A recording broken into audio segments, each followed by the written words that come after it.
Uma das coisas mais legais do universo de quadrinhos é você perceber a evolução dos personagens.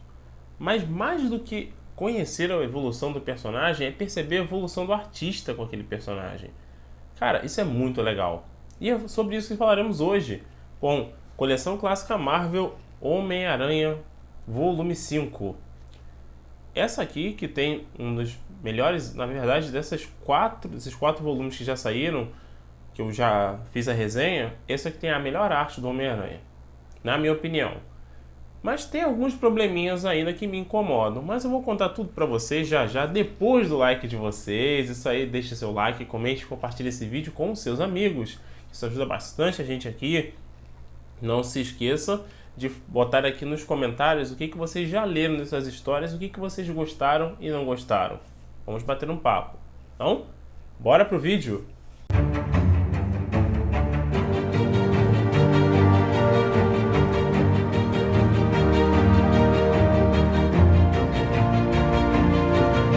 Fala galera, sejam muito bem-vindos ao canal Arte Nerd, Augusto que vos fala. E hoje é dia de Coleção Clássica Marvel Espetacular Homem-Aranha Volume 5.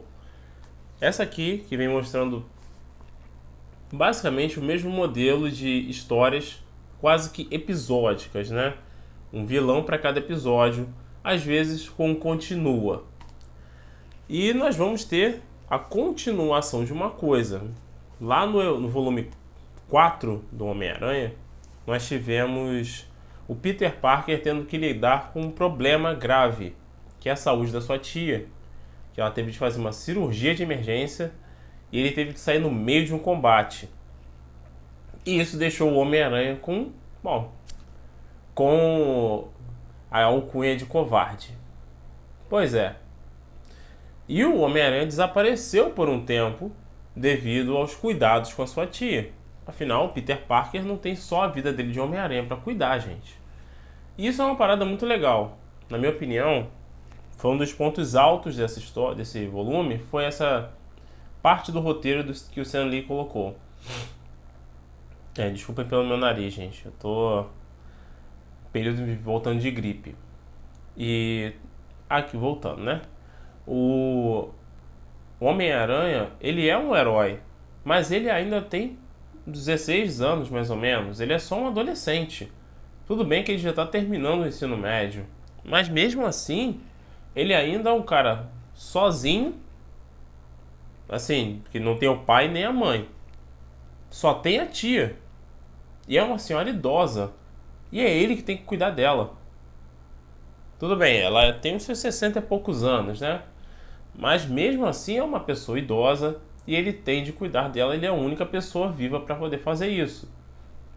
Claro que ela tem amigos, né? Tem a senhora Watson, que é a tia da Mary Jane. Para quem não sabe, tá? A senhora Watson é a tia da Mary Jane Watson, que vai surgir em algum momento na história. E mesmo tendo a ajuda dela, ainda é a responsabilidade do Peter cuidar dela. E não é uma responsabilidade fácil, não é uma coisa fácil cuidar de uma pessoa doente, especialmente quando ela é idosa. Isso gera um estresse, gera ansiedade, especialmente que eles têm pouquíssimo dinheiro. Então, realmente é uma situação complicada. E o Stan Lee conseguiu colocar isso absurdamente bem, magnificamente bem. Além disso, nós temos a questão da arte. O Steve Ditko foi, na minha opinião, melhorando muito a arte dele. O Homem-Aranha está ficando cada vez melhor nos seus traços, sabe? O desenho vai ficando mais fluido, mais bonito. O traje vai tendo uns ângulos um pouquinho diferentes. Até assim, mais parecido com o que eu acompanhei dos anos 90. Tudo bem que eu tive pouquíssimos quadrinhos do Homem-Aranha nos anos 90, mas o pouco que eu vi, assim, eu acredito que o pessoal se espelhou muito na arte do Steve Ditko. E cara, ficou muito legal, tá ficando muito maneiro. E aqui nós vamos ser apresentados a vários vilões do Homem-Aranha, tá? Alguns já recorrentes, como o próprio Homem-Areia. Mas um deles, que é diferente pra mim, porque eu nunca tinha visto o personagem, é esse cara aqui, ó, o Besouro. Mas ele só aparece lá nas últimas histórias. Ele é um personagem importante? Não muito, tá? Mas ele, assim, contribui para um problema que é constante na vida do Peter Parker. Primeiro, assim, além da questão da tia May ter ficado doente, né? Tem a questão dos relacionamentos do Peter. Cara, isso é uma coisa que me incomoda bastante. Esse é meu grande problema nessas histórias iniciais do Homem-Aranha. O Stan Lee coloca as personagens, especialmente femininas, como sendo personagens muito estranhas. Elas não conseguem dialogar. Simplesmente não existe diálogo. Ah, Peter estava conversando com fulana. Gera crise de ciúme. E a pessoa não consegue bater um papo com ele e perguntar quem é essa pessoa, de onde que ela veio, você conhece de onde? Ah, é sua amiga? Ah, não é sua amiga, é só uma conhecida. Não existe isso. Cara, simplesmente não faz sentido. Assim, na minha cabeça não faz sentido. Na minha cabeça, tá, né? Carlos Augusto, que nasceu nos anos 80, isso não faz um pingo de sentido nem fazer nos anos 90. Porque esse é um problema recorrente em muitas histórias. A pessoa, tá? Eu tô falando aqui da Betty Brant e da Liz Allen.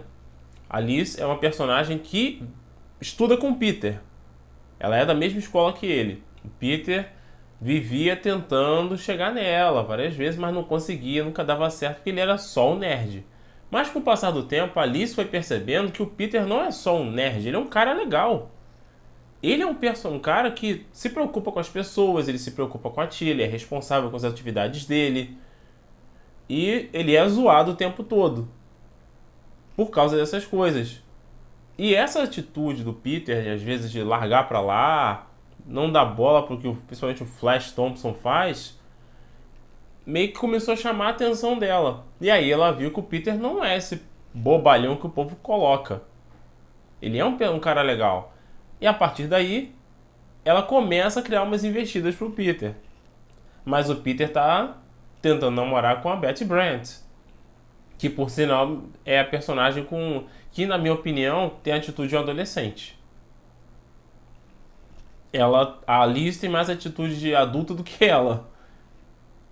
A Betty deve ter seus 20 anos, gente. E isso é uma parada bem diferente, porque o Peter só tem seus 16. Ela é tipo uns 4 ou 5 anos mais velha que ele. E ela acha que ele é um adolescente, tentando fazer ciúme nele em alguns momentos. E eu fico pensando assim, gente, que doideira. É sério, é um negócio assim, bem vergonha alheia pra mim. Me irritam em alguns momentos. Mas são coisas que acontecem, né? É muito comum, na verdade, nessas histórias em quadrinhos desse período, dos anos 60, 70. Isso foi até recorrente até os anos 90, vou ser sincero. Diversas obras, não só de quadrinhos, mas de filmes e séries, isso acontecia muito. E até hoje ainda acontece. Se você procurar alguma série, você vai achar esse problema. E eu acho isso muito besta.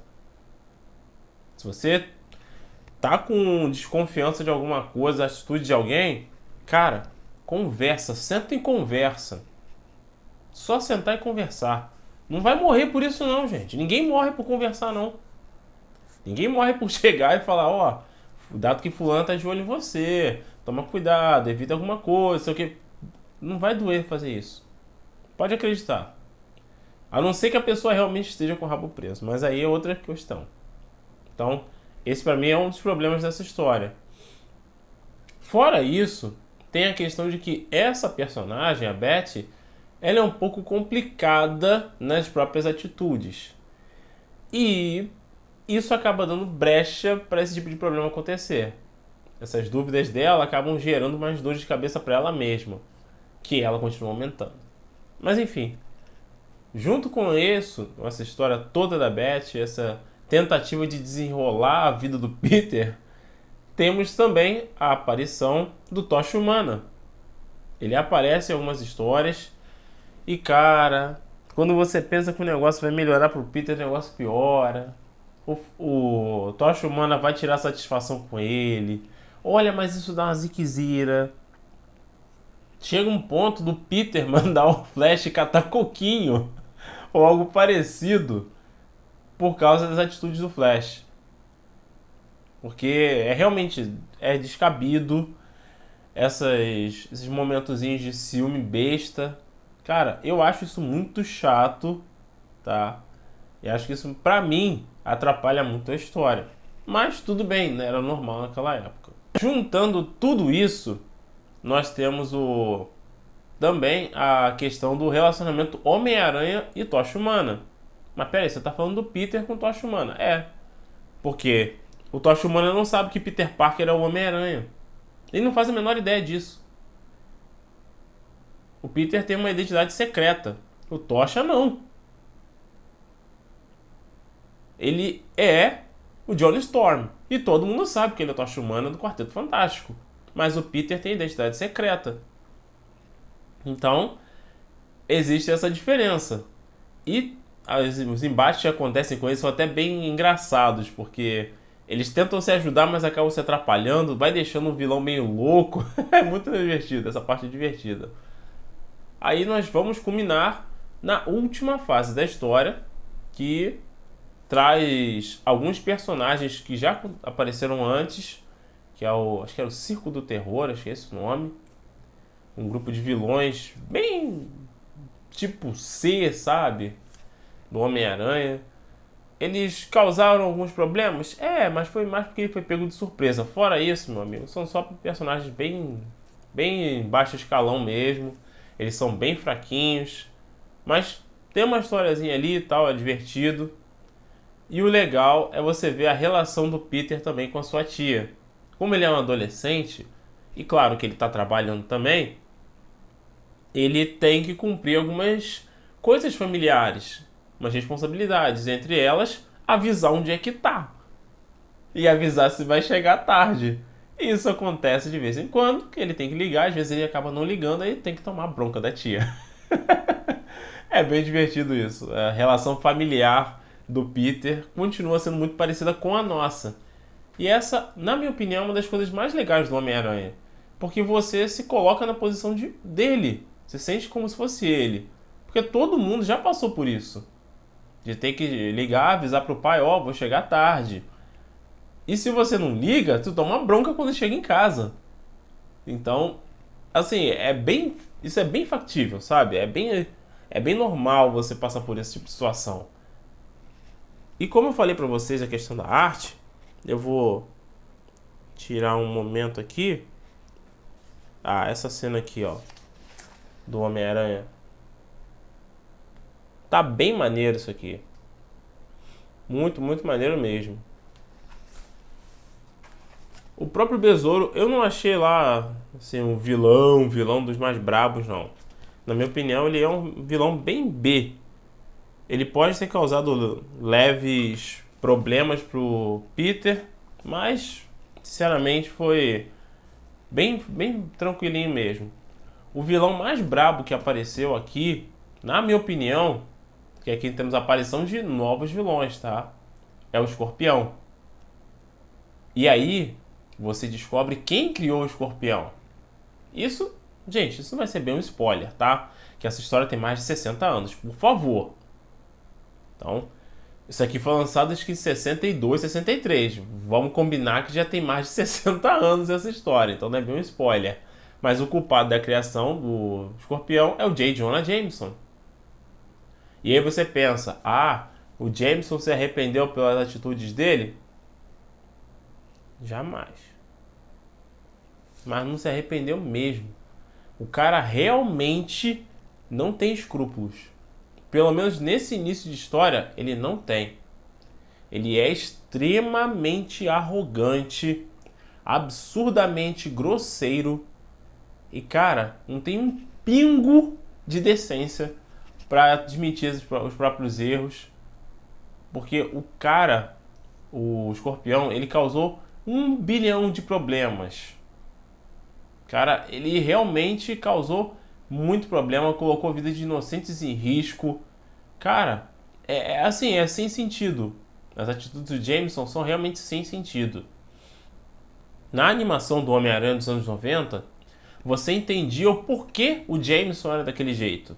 Por que ele agia daquela forma tinha a ver com a morte da esposa dele. Ela morreu por causa de um mascarado. E assim, eu entendo isso. Isso é até compreensível. Agora aqui é pura inveja. Ele simplesmente tem inveja do Homem-Aranha. E por causa dessa inveja, ele coloca pessoas inocentes em risco.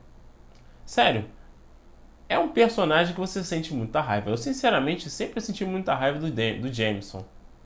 Foram pouquíssimas as vezes em que eu olhei pra ele e falei, pô, finalmente o cara foi bem. Mas é difícil, é muito difícil. Mas é bem legal você conhecer mais do histórico do Homem-Aranha, da relação dele com o Jameson e desses outros personagens também. Então, pra mim, a coleção clássica Marvel, do espetacular Homem-Aranha em específico, tá indo super bem, tá? Eu preciso adquirir os outros, porque tem histórias muito, muito legais. A arte tá ficando muito melhor. E o próprio roteiro, tirando essas picuinhas bobas ali, o roteiro tá indo bem também. Pelo menos pra mim. Ah, e um detalhe legal. Eles mantêm o mistério de quem é o Duende Verde. Até essa fase da história, que deixa eu ver qual é o número. Esse aqui do dia 22 de março. Acho que é o número 22 de 63 do Homem-Aranha. Nós não sabemos quem é o Duende Verde. Ninguém sabia naquela época. 1963, número 20, mais de 20 edições do Homem-Aranha e ninguém sabe quem é o Duende Verde. E a gente vai descobrir, claro, no futuro, quem é o Duende Verde. Eu não vou contar essa história toda pra vocês não, porque ainda não chegamos lá. Mas quando chegarmos, vai ter review aqui no canal. Então é isso, galera. Espero que vocês tenham gostado desse vídeo.